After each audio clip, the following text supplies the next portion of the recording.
এবার মারধরের শিকার হয়েছেন মলম বিক্রেতা হিসেবে খ্যাতি পাওয়া ভারতীয় সংবাদ উপস্থাপক ময়ূক রঞ্জন ঘোষ। ক্ষুব্ধ কৃষকরা ময়ূক রঞ্জনের বাড়ি ঘেরাও করে তার বাড়ির সামনের রাস্তায় ক্ষোভ ছাড়লেন রিপাবলিক বাংলার সাংবাদিক ময়ূক রঞ্জনের ওপর। সম্প্রতি নিজের ব্যক্তিগত ফেসবুক পেজে হামলার এই ঘটনা তুলে ধরেন তার পোস্টে। ভারতের পশ্চিমবঙ্গ এবং মহারাষ্ট্র সহ বিভিন্ন রাজ্যের কৃষকরা তাদের উৎপাদিত পণ্যের ন্যায্য মূল্য না পাওয়ায় ক্ষোভ প্রকাশ করছেন। তাদের দাবি, এই পণ্য বিজেপি নেতা শুভেন্দু অধিকারী এবং রিপাবলিক বাংলার ময়ূক রঞ্জনকেই টাকা দিয়ে কিনতে হবে, কারণ তারাই এই সমস্যার জন্য দায়ী। নানা নাটকীয়তা আর জোকারি বাচনভঙ্গিতে বেশ আলোচিত, সমালোচিত, নিন্দিত সাংবাদিক ময়ূক রঞ্জন ঘোষের খেলা শেষ। ভারতের ময়ূক রঞ্জনের বিরুদ্ধে মামলা। হঠাৎ করে একজন পাবনা জেলখানা থেকে বেরিয়ে রিপাবলিক বাংলা নামক একটি ইউটিউব চ্যানেলের মধ্যে গিয়ে ঢুকে পড়েছেন। বাংলাদেশ থাকবে না। একজন পাগলকে যদি টিভি চ্যানেলের সামনে নিয়ে বসিয়ে দেন, তাহলে সেই পাগল এর চাইতে ভালো কথা বলতে পারবে না। মাথার মধ্যে গরুর পশ্চাৎ দেশ থেকে বের হওয়া সেই গোবরটা যেভাবে রয়েছে, সেইভাবে তার মুখের ভাষারও সেরকম ভাবে ঠিক নাই। সে হলো ময়ূক রঞ্জন। আমি তো আপনাদের সামনে দিয়ে বলে দিয়েছি, ওর নামে একটা মামলাও হচ্ছে। শুধু মামলা নয়, বাংলাদেশে যেরকম ভাবে মানসিক রোগীদের জন্য পাবনা মানসিক হাসপাতাল রয়েছে, ঠিক তদ্রূপভাবে ভারতে মানসিক রোগীদের কোনো মানসিক হাসপাতাল থাকলে সেখানে এই হকার সাংবাদিক ময়ূক রঞ্জনকে ট্রিটমেন্ট করা উচিত।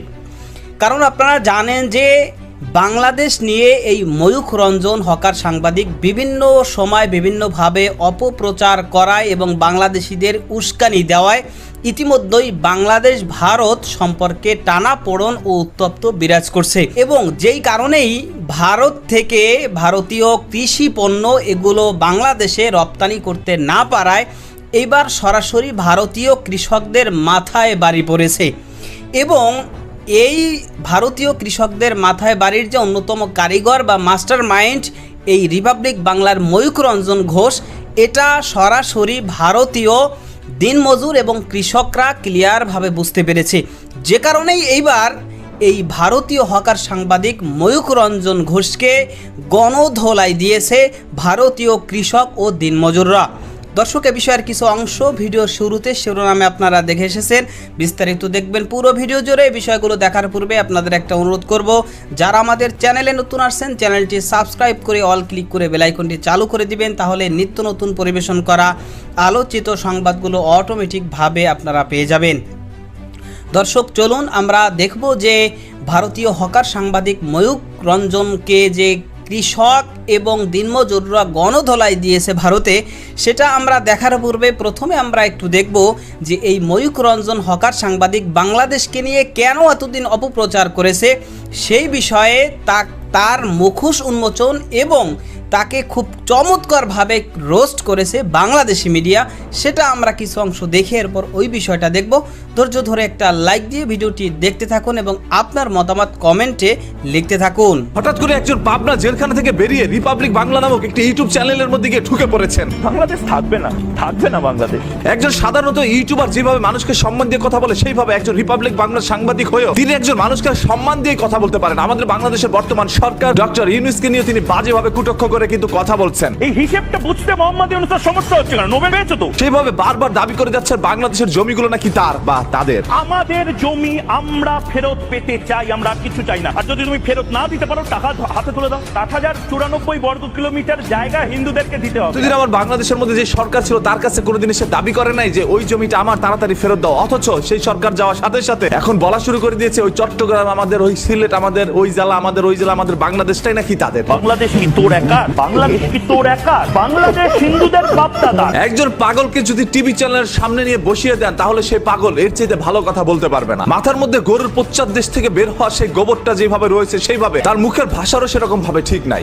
থাকবে না, থাকবে না বাংলাদেশ। দীর্ঘদিন যাবত তার এই সকল কর্মকাণ্ড দেখে এখন পর্যন্ত চুপ করেছিলাম, তবে রিসেন্টলি তিনি দেখা যাচ্ছে একের পর এক বাজে বক্তব্য করেই যাচ্ছে আমাদের বাংলাদেশ নিয়ে। তিনি সাংবাদিক নয়, তিনি হচ্ছে সাংঘাতিক। অন্যান্য টিভি চ্যানেল চুপ থাকলেও রিপাবলিক বাংলার এই একটি লোক যেন মনে হচ্ছে পাগলা মলম পাচার মধ্যে লাগিয়ে এবং বাংলা মদ খেয়ে তারপর সোশ্যাল মিডিয়ার মধ্যে এসে এইভাবে কথা বলছে শুধুমাত্র ভাইরাল হওয়ার নেশা এবং তার টিভি চ্যানেলটা যেন মানুষ একটু চেনে, যার কারণে তিনি এই ধরনের কর্মকাণ্ডগুলো করে যাচ্ছেন। আর বাংলাদেশের টিভি চ্যানেল থেকে শুরু করে অসংখ্য কন্টেন্ট ক্রিয়েটর তাকে নিয়ে ভিডিও বানানোর ফলে তিনি আরো মজা পেয়ে গিয়েছেন, যার কারণে এখন একের পর এক বক্তব্য দিয়ে যাচ্ছে। বাংলাদেশের যারা যারা দেখছেন তাকে নিয়ে ভিডিও বানানোর চিন্তা ভাবনা করছেন, কেউ তাকে নিয়ে আর কোনো ভিডিও বানিয়েন না, কারণ এই ভিডিওর মাধ্যমে আপনাদের কাছে এই মেসেজটি পৌঁছে দেওয়ার জন্য এসেছি যে তাকে নিয়ে আর মাতামাতি করেন না, কারণ এই পাগল কখন কি বলে সেটা বলা যায় না। যেটা আছে না, পাগলে কিনা বলে ছাগলে কিনা খায়। আপনি বাংলাদেশকে নিয়ে কথা বলতে আসছেন, আপনি কি জানেন বাংলাদেশের একজন ন্যূনতম ইউটিউবার, ধরেন আমাকে, আমার সাথে কথা বলে আপনি পারবেন না, সেখানে আসছেন বাংলাদেশকে নিয়ে কথা বলতে। এখানে কত বুদ্ধিমান শিক্ষিত লোকেরা রয়েছে, আপনার মধ্যে অসংখ্য পাগল আছে যে পাগলগুলো অন্তত পক্ষে আপনার চাইতে ভালো। আপনাকে পাগল বলে অন্যান্য পাগলকে অপমান করা হয়েছে, থাকবে না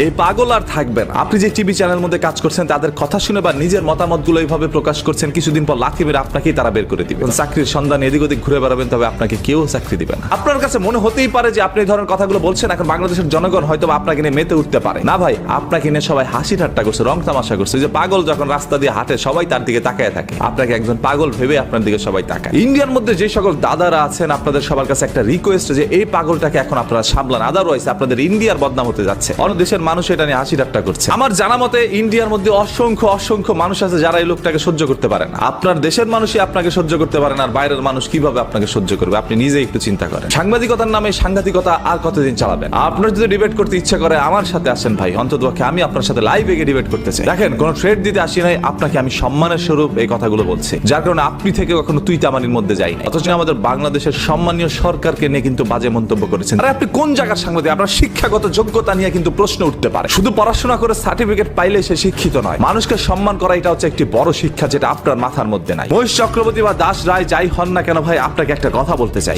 পাগলামি সাগলামি বাদ দেন। তার পরবর্তীতে যদি আপনাকে নিয়ে কোনো ভিডিও বানানো হয়, তাহলে সে শুরু থেকে শেষ পর্যন্ত আপনার কোন জায়গায় তিল রয়েছে সেইগুলো কিন্তু বের করে তারপরে ভিডিও বানাবো। লোট নিতে পারবেন না। তবে নির্লজ্জকে লজ্জা দিতে গিয়ে নিজেই লজ্জা পেতে হয়। যার কোনো লজ্জা শরম নয়, যার কোনো সম্মান বোধ নাই, তার সম্মান কিভাবে খাবেন, তাকে কিভাবে লজ্জা দিবেন? ইন্ডিয়ার মানুষকে আমরা ভালোবাসি, তারাও আমাদেরকে ভালোবাসে। শুধুমাত্র এরকম দু চারটা লোকের কারণে তাদের মধ্যে আমাদের দ্বন্দ্ব লেগে যায়। বাই দ্য ওয়ে, এবার খোদ ভারতীয় কৃষকরাই ক্ষোভ ছাড়লেন রিপাবলিক বাংলার সাংবাদিক ময়ূক রঞ্জনের ওপর। শুধু তাই নয়, মলম বিক্রেতা খ্যাত এই সাংবাদিকের নামে মামলা করার কথাও জানালেন কৃষকরা। গণ অভ্যুত্থানের মুখে বাংলাদেশের সাবেক প্রধানমন্ত্রী শেখ হাসিনা ভারত পলায়নের পর একের পর এক মিথ্যা বানোয়ার তথ্য প্রচার করে আসছে মোদির পোশাক গদি মিডিয়া। এর ফলে দুই দেশের মধ্যকার বন্ধুত্বপূর্ণ সম্পর্কে কিছুটা ফাটল ধরেছে, এমনকি পণ্য আমদানি রপ্তানিতেও এর প্রভাব দেখা যাচ্ছে। একসময় পেঁয়াজ ও আলু আমদানিতে বাংলাদেশ অনেকটাই ভারতের উপর নির্ভর ছিল, তবে বর্তমানে একক উৎস ভারতের উপর নির্ভর না করে বিকল্প খুঁজছে বাংলাদেশ। আর এতে ক্ষোভে ফেটে উঠছেন ভারতীয় কৃষকরা। ভারতের পশ্চিমবঙ্গ এবং মহারাষ্ট্র সহ বিভিন্ন রাজ্যের কৃষকরা তাদের উৎপাদিত পণ্যের ন্যায্য মূল্য না পাওয়ায় ক্ষোভ প্রকাশ করছেন। এর আগে দিনাজপুরের হিলি স্থলবন্দর দিয়ে বাংলাদেশে আলু রপ্তানি বন্ধ করে দিয়েছে ভারতের পশ্চিমবঙ্গ সরকার। রাজ্যে অভ্যন্তরীণ সংকটে দাম বৃদ্ধির কারণ দেখিয়ে 2 ডিসেম্বর থেকে এই সিদ্ধান্ত নেন তারা। ভারতের কৃষকদের দাবি, রপ্তানি বন্ধের কারণে তাদের উৎপাদিত পেঁয়াজ মাত্র 2.5 থেকে 3 টাকা প্রতি কেজি দরে বিক্রি করতে বাধ্য হচ্ছেন, যার ফলে উৎপাদন খরচে তুলতে পারছেন না তারা। তাদের দাবি, এই পণ্য বিজেপি নেতা শুভেন্দু অধিকারী এবং রিপাবলিক বাংলার ময়ূক রঞ্জনকেই টাকা দিয়ে কিনতে হবে, কারণ তারাই এই সমস্যার জন্য দায়ী। ভারতের কৃষকদের অভিযোগ, কিছু সংবাদ মাধ্যম বিশেষ করে রিপাবলিক বাংলার মলম বিক্রেতার সাংবাদিক ময়ূক রঞ্জন বাংলাদেশ সম্পর্কে মিথ্যা প্রচারণা চালাচ্ছেন। এর ফলে দুই দেশের মধ্যে ব্যবসায়িক সম্পর্কে টানাপোড়েন সৃষ্টি হয়েছে, বন্ধ হয়েছে রপ্তানি। ক্ষুব্ধ কৃষকরা ময়ূক রঞ্জনের বাড়ি ঘেরাও করে আর বাড়ির সামনের রাস্তায় আলু এবং পেঁয়াজ ফেলে বিক্ষোভ করছে। কৃষকদের মধ্যে বিভ্রান্তি সৃষ্টি এবং অপপ্রচার চালানোর জন্য ময়ূক রঞ্জনকেই অভিযুক্ত করা হচ্ছে। তার প্রোপাগান্ডা ভারতীয় কৃষকদের আর্থিক সংকটে ফেলে দিয়েছে। একদিকে চাপে রয়েছে ভারতের গ্রামীণ অর্থনীতি, অন্যদিকে রপ্তানি বন্ধের ফলে কৃষকদের জীবন আরো দুর্বিষহ হয়ে উঠেছে। অনেকে পণ্য বিক্রি করতে না পেরে আত্মহত্যার মতো পথ বেছে নিচ্ছে। বিশেষজ্ঞরা বলছেন, কৃষকদের হতাশার জন্য সরকারের নীতিগত ব্যর্থতা এবং কিছু মিডিয়ার অপপ্রচার দায়ী। অন্যদিকে বাংলাদেশ এখন অনেকটাই স্বস্তিতে রয়েছে। এরই মধ্যে অন্তর্বর্তীকালীন সরকার জানিয়ে দিয়েছেন পেঁয়াজ ও আলু আমদানি করতে একক উৎস ভারতের উপর নির্ভর না করে বিকল্প খুঁজছে বাংলাদেশ। বর্তমানে বাংলাদেশ এখন পাকিস্তান ও চীন থেকে পণ্য আমদানি করছে। এই ভারতীয় হকার মলম বিক্রেতা খ্যাত সাংবাদিক ময়ূক রঞ্জনকে আসলেই তাকে সাংবাদিক পেশা থেকে ছিন্ন করে নিয়ে এসে তাকে হয়তোবা ভারতে কোনো মানসিক হাসপাতালে আর না হয় বাংলাদেশের পাবনা মানসিক হাসপাতালে একে ভর্তি করে ট্রিটমেন্ট করা উচিত। কারণ এমন ধরনের কিছু উদ্ভট কথা বলে আমাদের বাংলাদেশ নিয়ে। কখনো বলতেছে চট্টগ্রাম ভারতের হয়ে যাচ্ছে, চট্টগ্রাম ভারত নিয়ে যাচ্ছে, আবার কখনো বলতেছে সিলেট নিয়ে যাচ্ছে, কখনো বলতেছে ঢাকা নিবে, কখনো বলতেছে যে বাংলাদেশ এটা হিন্দুদের দেশ এবং বাংলাদেশ পুরো হিন্দুদেরকে ছেড়ে দিতে হবে। মানে একেবারে উদ্ভট যত কথা আছে। এবং ডক্টর ইউনূসকে নিয়ে এটাও বলতেছে যে হয়তো আপনি জমি ছেড়ে দিন, আর নয় জমির যে মূল্য সেই মূল্যটা আপনি ফেরত দিন, জমির যে মূল্য রয়েছে এই মূল্য আমাদেরকে ফেরত দিন। মানে এমন অদ্ভুত কথা বলতেছে, উদ্ভট কথা যা মানে কল্পনার বাইরে। তো একে আসলেই মানসিক হাসপাতাল নিয়ে ট্রিটমেন্ট করা উচিত। এরপরে একে এনে রিপাবলিক বাংলা বা কোনো সাংবাদিক মিডিয়ায় একে এরপরে দেওয়া উচিত। তো আসলে মূলত আপনারা জানেন যে এই যে রিপাবলিক বাংলা এরা হচ্ছে বিজেপি, ভারতের যে ক্ষমতাসীন দল রয়েছে সেই ক্ষমতাসীন দলের মুখপাত্র। এবং এই রিপাবলিক বাংলার যে সাংবাদিক ময়ূক রঞ্জন, সে যে এত লাফায় বাংলাদেশ নিয়ে অপপ্রচার করে বাংলাদেশের বিরুদ্ধে, বাংলাদেশিদের বিরুদ্ধে, এটা কি তারা এমনি এমনি করে? কখনোই এমনি করে না।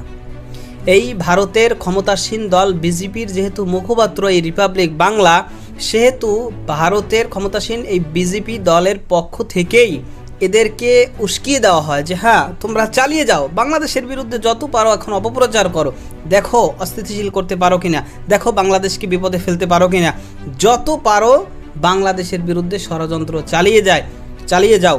এই বাহবা বিজেপির পক্ষ থেকে বা ভারতের ক্ষমতাসীন দলের পক্ষ থেকে দেওয়া হয় বিধায় এরা বাংলাদেশকে নিয়ে অপপ্রচার করে এবং বাংলাদেশকে নিয়ে বিভিন্ন উদ্ভট কথাবার্তা বলে এবং ডক্টর ইউনূসকেও বিভিন্নভাবে ব্যঙ্গ ও কটূক্তি করে। আপনারা ইতিমধ্যে দেখেছেন যে এই ভারতীয় হকার সাংবাদিক বাংলাদেশের বিষয় নিয়ে যত মিথ্যা অপপ্রচার করেছে এবং বাংলাদেশিদের নিয়ে যে উস্কানি দিয়েছে, এগুলোর কিন্তু প্রতিবাদ বাংলাদেশের মিডিয়ার পক্ষ থেকেও করা হয়েছে এবং বাংলাদেশের রাষ্ট্রীয়ভাবেও এই রিপাবলিক বাংলার মানে সুনির্দিষ্টভাবে রিপাবলিক বাংলা সহ ভারতের যে সমস্ত চ্যানেলগুলো আমাদের নিয়ে মিথ্যা অপপ্রচার করে তাদের নিয়ে উদ্বেগ জানানো হয়েছে এবং পাশাপাশি প্রতিবাদও করা হয়েছে রাষ্ট্রীয়ভাবেও।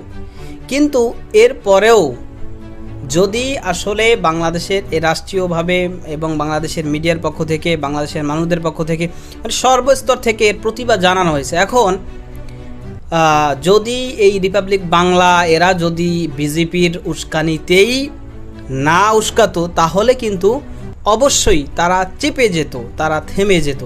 কিন্তু তারা তো মূলত ওই যে গোড়ায় ইন্ধন দেওয়া হয়, সেই ইন্ধনের কারণেই তারা এরকম মিথ্যা অপপ্রচার এবং বাংলাদেশকে নিয়ে ষড়যন্ত্র বর্তমানে করতেছে।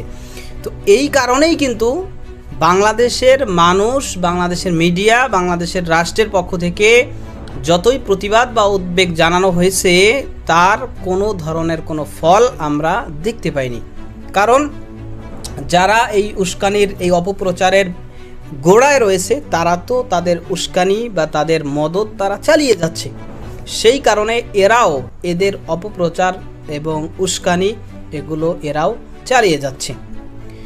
তো সে কারণেই ইতিমধ্যেই বাংলাদেশ ভারত সম্পর্ক টানাপোড়েনে ভারতীয় কৃষকদের যে মাথায় বাড়ি পড়েছে, এই মাথায় বাড়িটা ময়ূক রঞ্জন এবং পাশাপাশি শুভেন্দু অধিকারী সহ এরকম কিছু উস্কানিদাতা তাদের কারণেই হয়েছে। এবং এটা ভারতের যেই সমস্ত দেশপ্রেমিক মানুষ রয়েছে এবং খেটে খাওয়া দিনমজুর বা কৃষকরা তারা এটা স্পষ্টভাবে বুঝতে পেরেছে। সে কারণেই কিন্তু ভারতীয় কৃষকরা এই ময়ূক রঞ্জন দাস এর বাড়ির সামনে গিয়ে প্রতিবাদ করেছে। তারা সেখানে এই ময়ূখ রঞ্জনকে নিয়ে যত ধরনের সে অপকর্ম এতদিন করেছে সেগুলো কিন্তু তারা নিজেরাই এখন বলতেছে যে এই ময়ূখ রঞ্জন হচ্ছে এর পিছনে সব থেকে বড় দায়, এবং এর কারণেই আজকে আমরা বিপদে পড়েছি। এবং এখন ভারতের মানে কৃষি পণ্যের যে ন্যায্য মূল্য তারা ভারতীয়রা পাচ্ছে না, এই কারণে এই ভারতীয় হকার সাংবাদিক ময়ূখ রঞ্জন এবং শুভেন্দু তারা দায়ী, এবং তারা এখন বাংলাদেশের পরিবর্তে তারা এখন সেই পণ্যগুলো কিনুক, এটাই কিন্তু ভারতীয় কৃষকদের দাবি। কারণ এরাই সব থেকে বড় কিন্তু উস্কানি দিয়েছে এবং বলেছে বাংলাদেশকে আমরা আলু দেব না, পেঁয়াজ দেব না, এই দেব না, সেই দেব না। তাতে যে নিজেদের পায়ে নিজেরা কুড়াল মারবে, বাংলাদেশে পাকিস্তান থেকে, চীন থেকে, ভিন্ন ভিন্ন দেশ থেকে পণ্য আসবে, এটা তারা কল্পনাও করতে পারে নাই। এটা তারা কল্পনাও করতে পারে না, বা কল্পনা করতে পারলেও তারা চাইছেই যাতে বাংলাদেশ ভারতের সম্পর্কে টানাপোড়েন হয়, সেটাই তারা চাইছে। এবং সে কারণেই এখনও পর্যন্ত কিন্তু তাদের ষড়যন্ত্র অব্যাহত আছে। সুতরাং এখন এই ভারতীয় যারা এখন রয়েছে দেশপ্রেমিক, তাদের উচিত এই সমস্ত উস্কানিদাতা, যেই সমস্ত সাংবাদিক বা বিজেপি নেতা বা যেই দলের নেতাই হোক না কেন, যারা দেশের জন্য, দেশের জনগণের জন্য ক্ষতির কারণ, তাদেরকে অবশ্যই প্রতিরোধ করা। ভালো থাকবেন, সুস্থ থাকবেন, দেখা হবে নতুন কোনো ভিডিওতে, কথা হবে নতুন কোনো বিষয়ে। সেই পর্যন্ত ভালো থাকুন, সুস্থ থাকুন, সেই প্রত্যাশায় এখনের মতো বিদায়। আসসালামু আলাইকুম ওয়া রাহমাতুল্লাহ।